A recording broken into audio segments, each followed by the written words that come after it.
comrades, welcome back to the channel, welcome back to the Nürburgring, amazing Destination Nürburgring track day today, and we have here next to us the fastest Golf on the Nürburgring in the world, and it's builder, owner, founder and engineer and everything, Nige. Hello, how are you doing? Hello, I'm doing fantastic. Good, it's a wonderful day today to go out for some laps. Yeah, yesterday was a bit wet, but today's dry, conditions are perfect, it's not too hot. Fantastic conditions. Wonderful. So we did a lap already a couple of years ago. We featured this car, but for people who are new to the channel, and I think you've probably done a couple of things to it ever since. It never stopped. Yeah. Exactly, it never stopped. So let's give it a quick update. So originally on the outside, it's a Golf Mark II. Was it the GTI originally? CL. CL. Golf CL, it's no sunroof. Oh, that's the difference. But it has now a roof scoop. It now has a roof scoop, yes. Yeah, multi-purpose. Yep. But the most important, or the most prominent and the most special part about this car is, again, you built everything by yourself. Everything by myself, lots of tests, lots of development, quite a few changes, but yeah, the splitter, the air dam. So the air dam there, they feed for the cooling for the brakes. The splitter, I find these wires were necessary to stop that going about 150 miles an hour. It was bending down and touching the floor. So you can probably almost stand on it? I can stand on it, yeah. Wow. You can stand on the splitter. Yeah, that's important. Yep. So in here you've got an oil cooler, that's all ducted. Duct there for the intercooler and for the water radiator. That makes about 15 degrees water to cooling temperature, with that being open or closed off. Fiberglass bonnet, that scoop there is to suck the air out from behind the radiator. So it goes in, through the grill or through the vent, and then out through the back and over the windscreen. Okay, we'll get back to the engine later. Let's continue with the aerodynamics mods. Wheel arches, these are plastic arches on fiberglass wings I made myself. These have got a vent at the back to get the hot air, high pressure air out of the wheel arch. You can see there where you go over stones, you sometimes get some chips in there and mark them. Front brakes, I'm not aware of any larger brakes on the Mark II Golf on track. They're 364mm, 36mm thick brakes off a current British touring car, 6-port AP Pro 5000 with Project Mu pads. And that's to get the car on the jacks? That's the jack, yes. Yeah. With the aluminium side skirts, it's got a full flat floor, so I can't get a jack underneath it. This skirt helps make a tunnel down the centre of the car to stop the air spilling out underneath. So these are welded into the bottom of the roll cage area, put a bar in, and it lifts the car up from the jack. Yeah, nice. Going further to the back.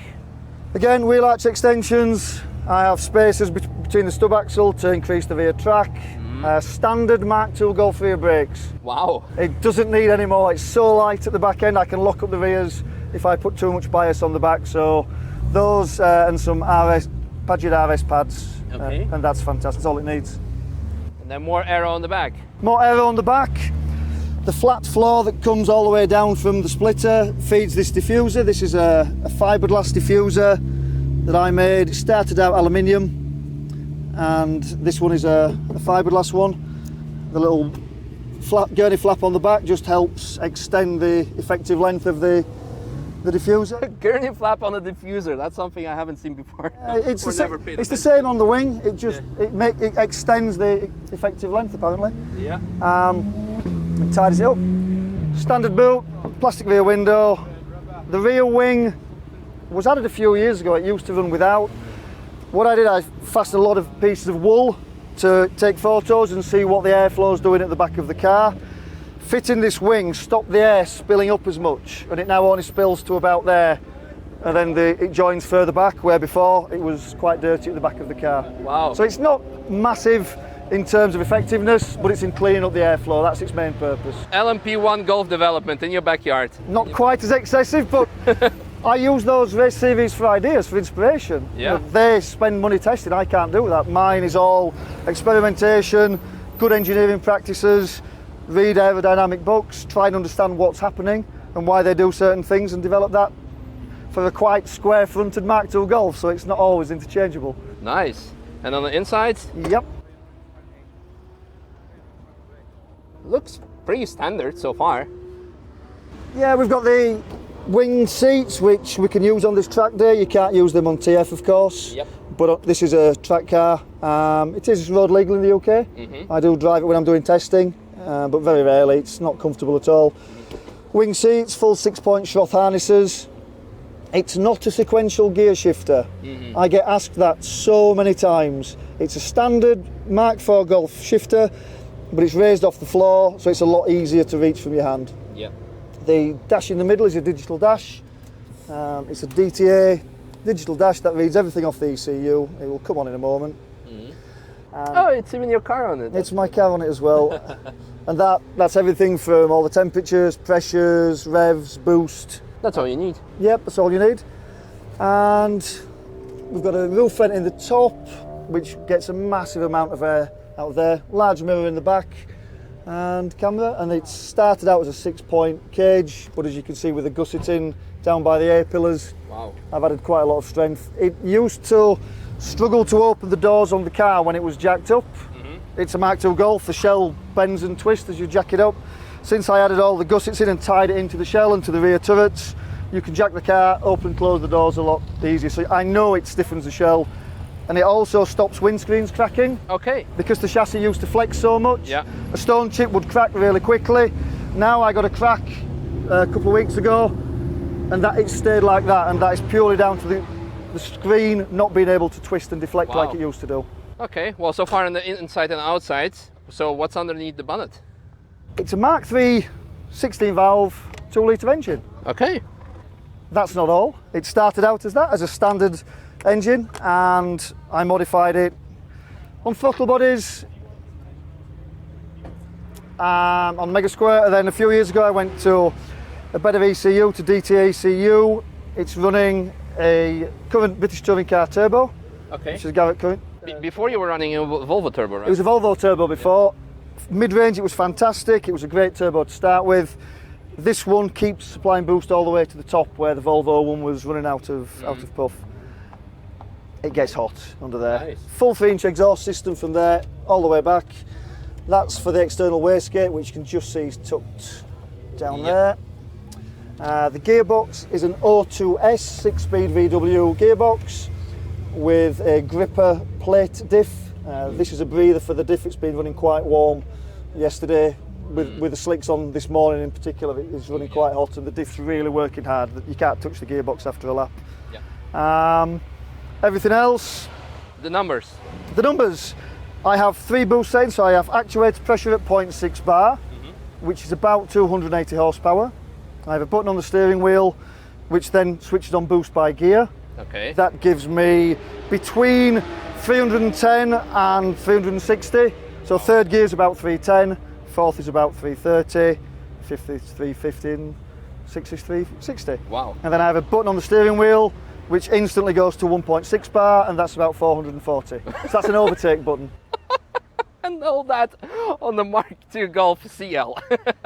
If I try to deploy the full boost in the lower gears, it just spins up the front wheel. So it has to be controllable. There's no point in having all the power if you can't get it on the track, or you speed up and burn out your tyres all the time. Last thing we didn't mention, suspension. Suspension, KW Club Sport. Yep. It's KW Club Sport, stiffer springs than usual, but also I've done some roll centre and bump steer correction. The standard Mark II has bump steer quite bad when you lower it. Of course. The roll centre is really bad. I had to drop the wishbones quite a bit, and that made a massive difference on steering. I've also increased caster by raising the top mounts. I've now got over 6.5 degrees of caster. It's 1.5 at standard. So that gives me a lot of negative camber while I'm turning the wheel and getting cornering. Awesome. Well, more in the video description, and now let's go for a lap. Mirror if you want it. Oh yeah. Passengers. That's cool. Grab on the top and slam it, Misha. Oh, here. No, further on the top edge where mine. Oh, okay. Just slam. I love how it is carbon fiber. Carbon fiber, yeah. Still. Yep. So as you listen, that tapping, that's the exhaust, which I thought was the engine, and my heart sank. Oh, I was gutted, but yeah, it's a crack manifold, so I can fix that. You will get cool air. I don't know if it affects your camera too much, that's all. We'll work around it. Okay, well if you want to, that's your vent there, Misha. Okay. If you close it, if you think you might get too much camera noise, because that's what happened on the first time, if you remember. Cool. When we go around the carousel, you will hear a high-pitched squealing. It's the power steering pump behind my seat. Okay.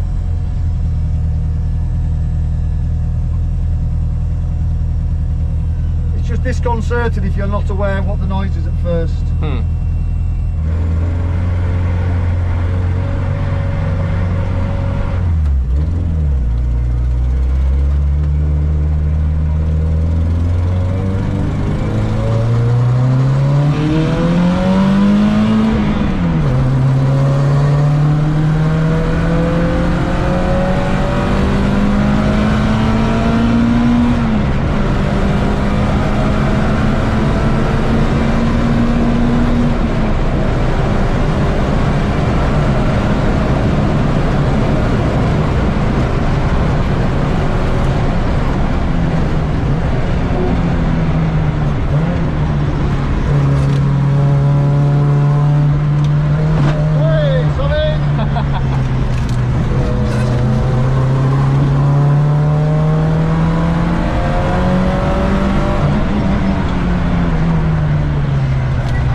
was very nice. That was a good lap, I enjoyed that. Yeah, it was very good.